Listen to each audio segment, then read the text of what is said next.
Hello everyone. Welcome to Story Room by Rico. Here, we bring you captivating folktales and real-life stories to keep you entertained. Please subscribe to our channel. It means everything to us. Don't forget to like, share, and also let us know in the comment section where you are watching from today for more exclusive content.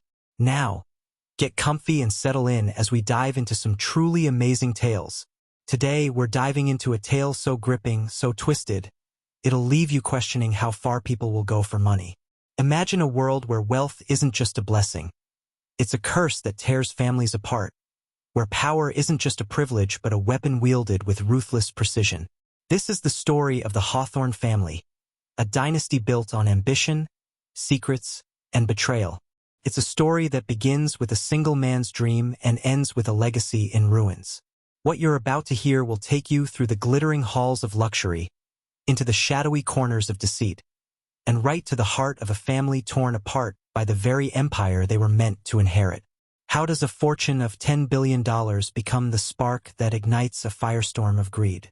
How do siblings, bound by blood, become enemies in a battle for control? And what happens when the truth, buried for decades, finally comes to light? These are the questions that will haunt you as we unravel this saga. So, hit that subscribe button, turn off the lights, and buckle up. This one's a wild ride that you won't forget. Let's start at the beginning with a man named Richard Hawthorne. Born in 1952 in a small, dusty town in Nevada, Richard was the son of a diner waitress and a truck driver.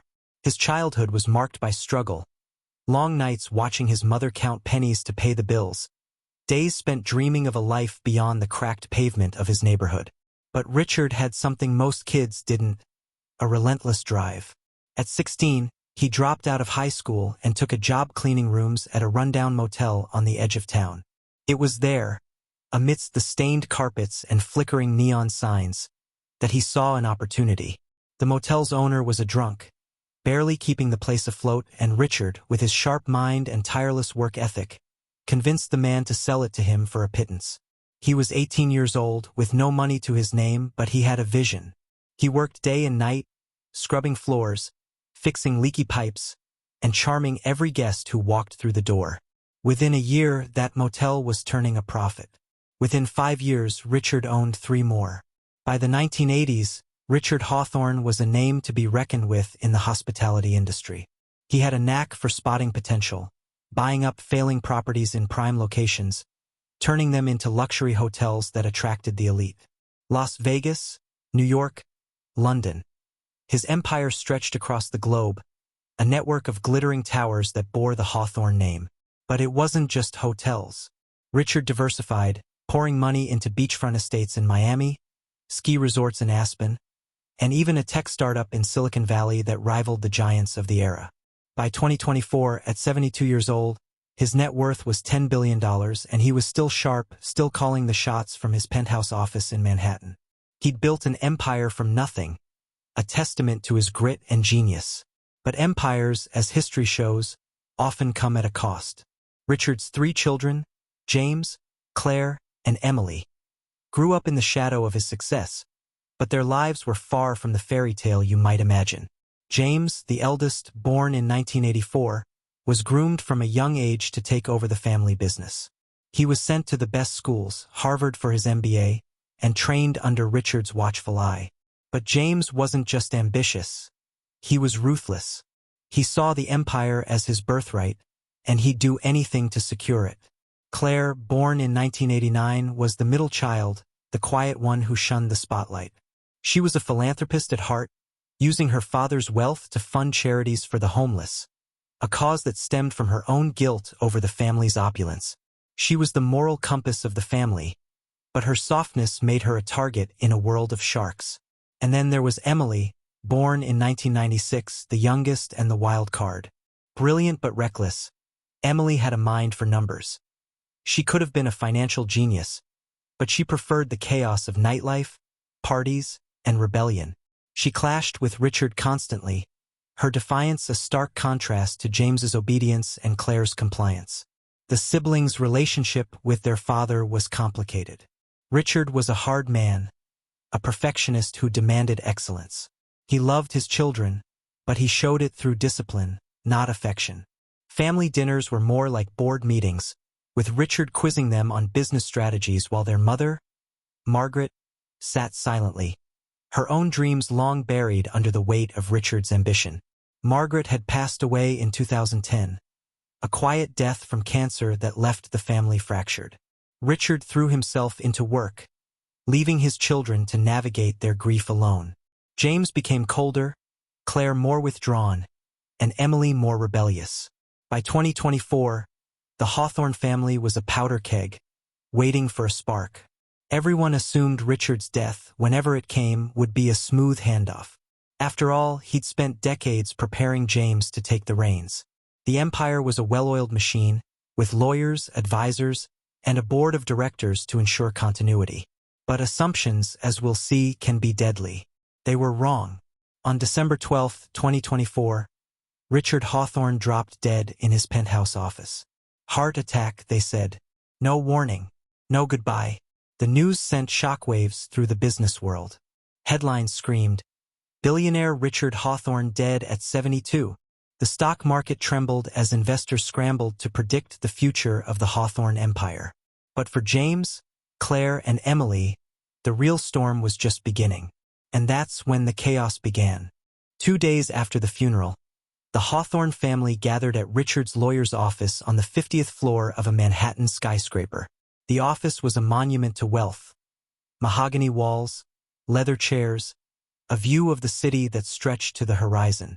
But the air was thick with tension, a storm brewing beneath the polished surface. James sat at the head of the table, his posture rigid, his smirk barely concealed. At 40 years old, he was the picture of control, his black pinstripe suit tailored to perfection, his gold watch glinting under the fluorescent lights. He'd spent his life preparing for this moment, and he was certain the empire would be his. Across from him, Claire fidgeted nervously as she flips over pages of a book. At 35, she looked out of place in this world of cutthroat ambition. Her cream cashmere sweater and pearl earrings, a stark contrast to the cold, corporate setting.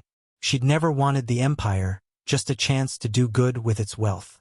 And then there was Emily, 28 years old, standing in the middle of the room, reeking of last night's party. Her leather jacket and ripped band tee screamed defiance, her platinum blonde hair a mess, her green eyes darting around the room with a mix of boredom and irritation. She'd only come because Claire had begged her to. The lawyer, a nervous man named Harold Grayson, sat on a chair holding onto the will, his cheap gray suit wrinkled, his brow slick with sweat. Harold had been Richard's attorney for decades, but he'd always been a pawn in the billionaire's game. A man who followed orders, no questions asked. He cleared his throat, his hands trembling as he opened the will. The room fell silent, the weight of the moment pressing down on everyone. James leaned forward, his blue eyes sharp with anticipation. Claire held her breath, her hazel eyes fixed on the document. Emily rolled her eyes, muttering under her breath about how she'd rather be anywhere else. And then the lawyer spoke and jaws hit the floor. Richard had left 70% of the empire to James, 20% to Claire, and a measly 10% to Emily. The numbers echoed in the room like a gunshot, each percentage a dagger in the siblings' already fragile bond. James's smirk widened. He'd won, just as he'd always known he would. Claire's face fell, her dreams of expanding her charities crumbling under the weight of her father's decision. Emily let out a bitter laugh, her voice dripping with sarcasm as she muttered, "Figures." But there was a catch, a single line in the will that changed everything. The estate couldn't be divided until a family secret was resolved. The words hung in the air like a storm cloud, dark and ominous. What secret? No one knew. James's smirk faltered for the first time, his mind racing. Claire's heart skipped a beat, a flicker of hope igniting in her chest. Emily sat up, suddenly interested, her green eyes narrowing as she sensed a twist in the game. The room erupted into chaos. James stormed out, his voice booming through the office as he vowed to take it all, no matter what it took. He didn't care about some vague family secret. He'd fight tooth and nail to secure his 70%. And if that meant crushing his sisters, so be it. Claire stayed behind, whispering to Emily, "Something's not right." Her voice was soft, but there was a steel in it, a determination that hadn't been there before. Emily shrugged, but for the first time that day, she didn't argue. She could feel it too, a shift, a crack in the foundation of their father's legacy. And that's when the first crack appeared, a fissure that would soon become a chasm. The next morning, Claire woke to the sound of her doorbell echoing through her Upper East Side mansion. The house was a sprawling monument to the Hawthorne wealth. Marble floors, crystal chandeliers, walls lined with art that cost more than most people's homes. But Claire had always felt like a guest in her own life, a stranger in a world of excess. Later that night, she opened the door to find a courier, delivered to her mailbox by a young man in a gray uniform. Her hands trembled as she tore it open, revealing a handwritten note in a scrawl she didn't recognize. It read, "The will is a lie. Check the safe in his study." No signature. Claire's heart raced, her mind spinning with questions. Could this be a trick? A cruel prank by someone looking to exploit the family's grief? Or was it the key to everything, the family secret her father had mentioned? She stood frozen in her foyer, the note clutched in her hand, as the weight of the unknown pressed down on her. The Hawthorne Empire, once a symbol of unshakable power, was starting to crumble, and Claire was about to step into the eye of the storm. Claire couldn't shake the note's words as she drove through the city that night, the Manhattan skyline a blur of lights against the dark December sky. She'd always been the cautious one, the sibling who followed the rules, who avoided conflict at all costs. But something about the note, the urgency of its tone, the mystery of its origin, lit a fire in her she didn't know she had. She pulled up to her father's penthouse on the Upper West Side, a towering glass building that had been his sanctuary in his final years. The doorman, an older man named Carlos who'd known the family for decades, gave her a sad smile as he let her in. "I'm so sorry about your father, Miss Claire," he said, his voice heavy with grief. Claire nodded, her throat tight, but she couldn't stop to talk. She had a mission, and for the first time in her life, she felt like she was on the edge of something bigger than herself. The penthouse was eerily silent as she stepped inside, the air thick with the scent of her father's cologne, sandalwood and citrus, a smell that brought back a flood of memories. She could almost see him there, sitting at his desk, his silver-gray hair catching the light as he barked orders into his phone. But the desk was empty now, the room a hollow shell of the man who'd once filled it with his larger-than-life presence. Claire made her way to the study, her heart pounding in her chest. The study was her father's inner sanctum, a place where he'd spent countless nights poring over contracts, plotting his next move. It was also where he kept his safe, a steel box hidden behind a painting of a stormy sea, a piece he'd bought at auction for $2 million, a reminder of his own turbulent rise to power. Her hands trembled as she punched in the old code. Her mother's birthday, a detail Richard had never changed, even after Margaret's death. The safe clicked open with a soft thud, and Claire held her breath as she peered inside. There, nestled among a stack of old documents, was a single USB drive and a faded photo of a baby she didn't recognize. The baby was wrapped in the hands of a woman whom she also didn't recognize, her tiny face barely visible. But there was something about the photo that sent a chill down Claire's spine. She'd never seen it before, never heard of another child in the family. Who was this baby? And why had her father kept this photo hidden for so long? She plugged the USB drive into her laptop, her fingers shaking as the screen flickered to life. A video loaded, and there he was, Richard Hawthorne, her father, looking frail and broken in a way she'd never seen him. He was in his white bathrobe, his silver-gray hair disheveled, his sharp features softened by exhaustion. "If you're watching this," he said, his voice shaky, "I'm gone. And I'm sorry. There's a fourth heir. I couldn't tell you while I was alive." Claire froze, her breath catching in her throat. A fourth heir? Who? The words hit her like a tidal wave, each one crashing against the fragile walls of her understanding. She'd always thought she knew her father, knew the man behind the empire. But this was a secret that shattered everything she'd believed. The video cut off before he could say more, leaving Claire staring at the blank screen, her mind racing with questions. Who was this fourth heir? Why had her father kept them hidden? And what did this mean for the empire, for the will, for everything? She called Emily, her voice trembling as she recounted what she'd found.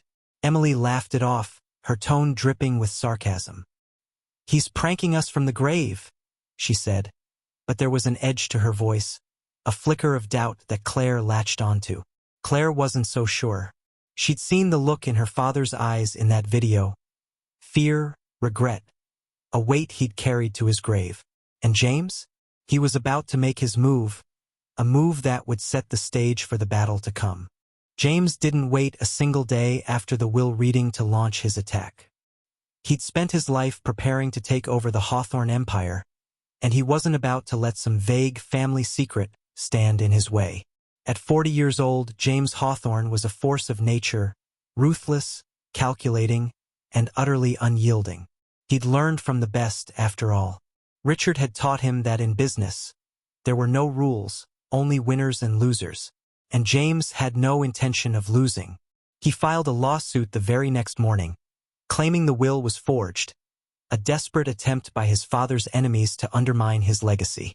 The claim was baseless, of course, but James didn't care about the truth. He cared about winning. He hired the best lawyers in New York, a team of sharks who'd made their careers tearing apart their opponents in court. He also brought in private investigators, a shadowy group of ex-cops and hackers who specialized in digging up dirt. James wanted ammunition, anything he could use to discredit Claire and Emily, to paint them as unfit to inherit even a penny of the empire. But James didn't stop there. He used his position as acting CEO, a role he'd assumed the moment Richard died, to freeze the company accounts, a move that sent shockwaves through the family. Claire's charity, a foundation that provided housing for the homeless, was suddenly bankrupt, its funds locked away by James's orders. Claire was devastated, her hazel eyes filling with tears as she watched her life's work crumble. She'd poured her heart into that charity, using her father's wealth to make a difference, to atone for the privilege she'd been born into. Now it was gone, and James didn't even blink. Emily, meanwhile, was cut off from her trust fund, a monthly allowance that had fueled her reckless lifestyle. At 28, Emily had never worried about money. She'd spent her nights in exclusive clubs, her days sleeping off hangovers in her Soho loft. But now, with her accounts frozen, she was forced to face a reality she'd never known. She called James, her voice shaking with rage, but he hung up on her, his laughter echoing through the phone. The media ate it up, their headlines screaming with glee. Billionaire family feud. Hawthorne heirs at war. Paparazzi swarmed the siblings, their cameras flashing as they staked out Claire's mansion, Emily's loft, and James's penthouse. The public couldn't get enough of the drama, their fascination fueled by the spectacle of a family tearing itself apart over billions. Social media exploded with theories. Some claimed Richard had been murdered, others speculated about hidden heirs, and a few even suggested the empire was a front for something far darker. The Hawthorne name, once a symbol of untouchable success, was now a punchline, a cautionary tale of greed and betrayal. But Claire wasn't ready to give up. She'd always been the underdog, the sibling who faded into the background while James and Emily fought for their father's attention.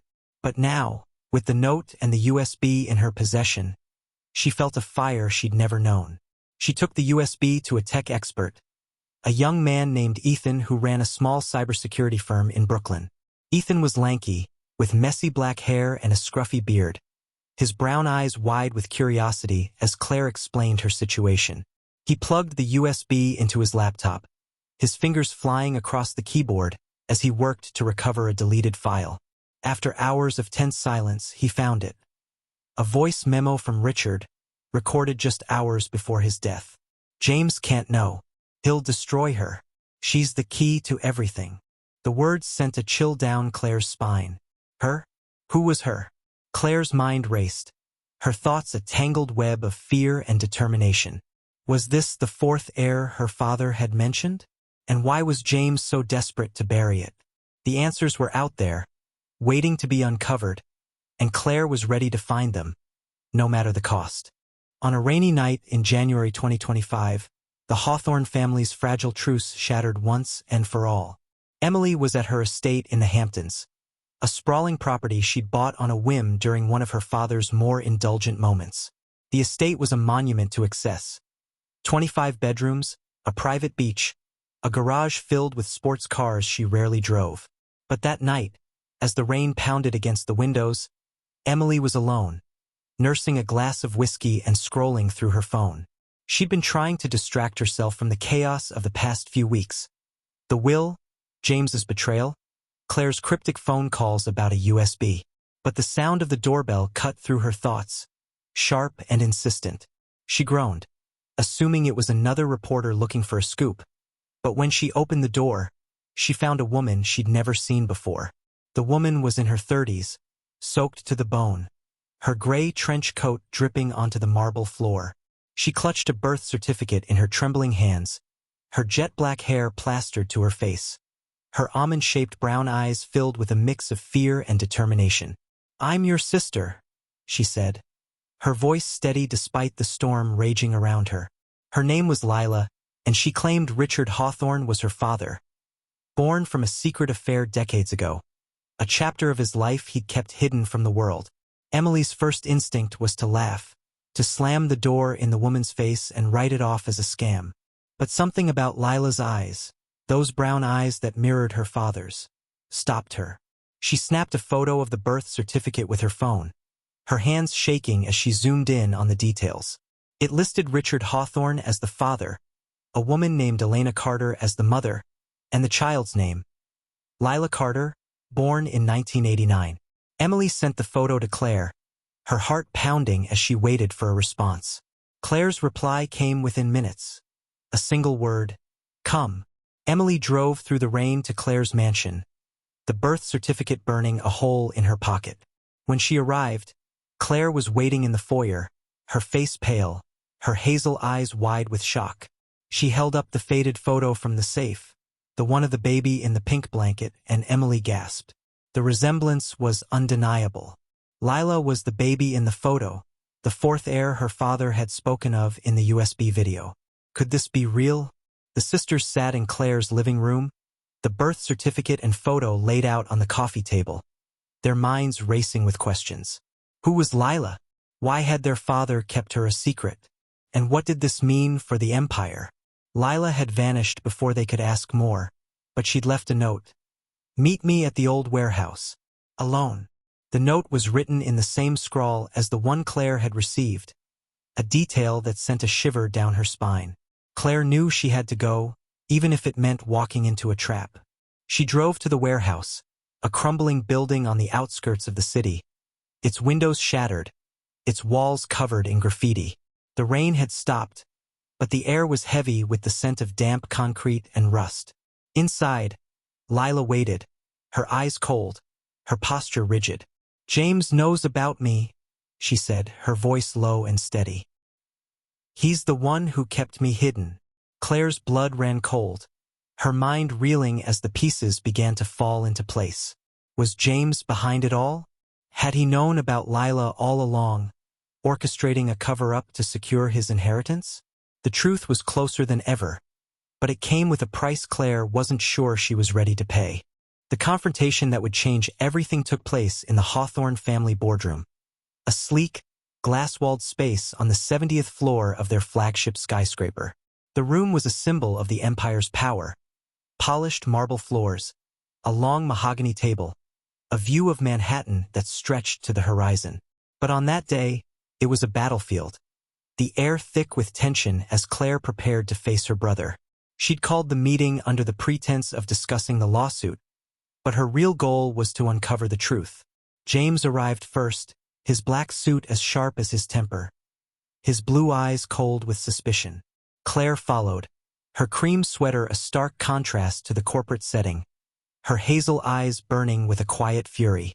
Emily was next, bursting through the door with the birth certificate in hand, her leather jacket and combat boots a defiant statement against the room's sterile elegance. Claire didn't waste time. "Who is Lila?"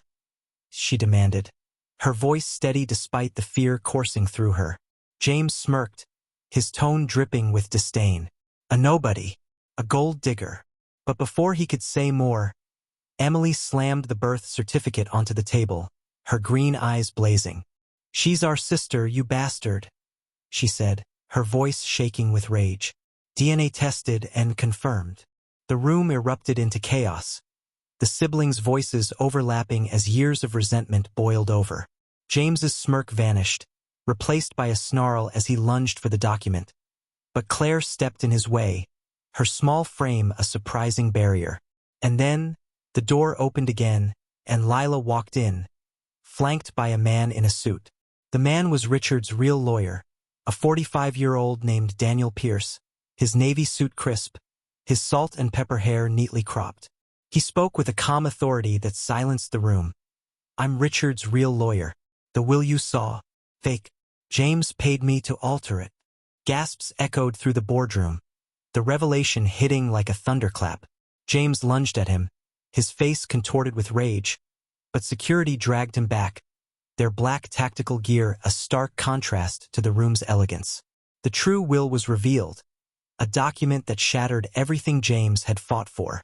Richard had split the empire equally, 25% to each child, including Lila. The siblings stared at the paper, their minds reeling as the reality sank in. They'd been fighting for nothing, tearing each other apart over a lie. But there was more, a final twist that would seal James's fate. The family secret wasn't just Lila's existence. It was Richard's death. The autopsy, buried by James, showed poison, a slow-acting toxin that had stopped his father's heart. And the shadowy figure watching it all? A detective named Marcus Reed, hired by Richard before he died. Marcus had been investigating for months, following James's every move, recording his meetings with a black market dealer who'd sold him the poison. The evidence was irrefutable. Audio recordings, bank transactions, even a grainy video of James in a dark alley, handing over a wad of cash for a small vial. James's face went pale as the detective laid out the proof, his empire crumbling around him. James was arrested that day, charged with murder, his hands cuffed behind his back as police led him out of the skyscraper. The media frenzy reached a fever pitch, their cameras flashing as James was shoved into a squad car, his head bowed in defeat. The headlines the next day were merciless. Hawthorne heir charged with murder. Billionaire's son poisoned father for fortune. The public, once fascinated by the family's drama, now turned on James with a vengeance, their sympathy shifting to Claire, Emily, and Lila. Claire and Emily embraced Lila in the boardroom, their tears mingling as they vowed to rebuild as sisters. For the first time in years, they felt like a family. Not the fractured, dysfunctional unit they'd been under Richard's shadow, but a real family, bound by something stronger than money. But the empire? It splintered, just as Richard had feared. Investors fled, their confidence shaken by the scandal. Properties were sold off at a fraction of their value, the Hawthorne name stripped from the hotels and resorts that had once defined it. The tech startup, once a rising star, was bought out by a competitor, its innovations absorbed into someone else's legacy. The Hawthorne name faded from the headlines, replaced by new stories, new scandals. Wealth had been their curse, a lesson Richard had learned too late. In his last recording, he'd whispered, "Forgive me." Now they finally understood why. He'd built an empire, but he'd also built a prison, a gilded cage that had trapped his children in a cycle of greed and betrayal. The sisters moved forward, their bond stronger than ever. Claire poured her share of the remaining fortune into her charity, rebuilding what James had destroyed.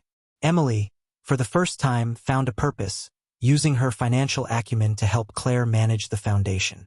Lila, who'd spent her life in the shadows, stepped into the light, her quiet strength a guiding force for her sisters. They sold the crumbling mansion in the Hamptons, a symbol of their father's excess, and bought a smaller home where they could start fresh. The Hawthorne legacy was gone, but in its place was something better, a family, Imperfect but real. What would you do for $1 billion? Betray your own blood? The Hawthorne family's story is a reminder that wealth can buy many things, but it can't buy loyalty, love, or forgiveness.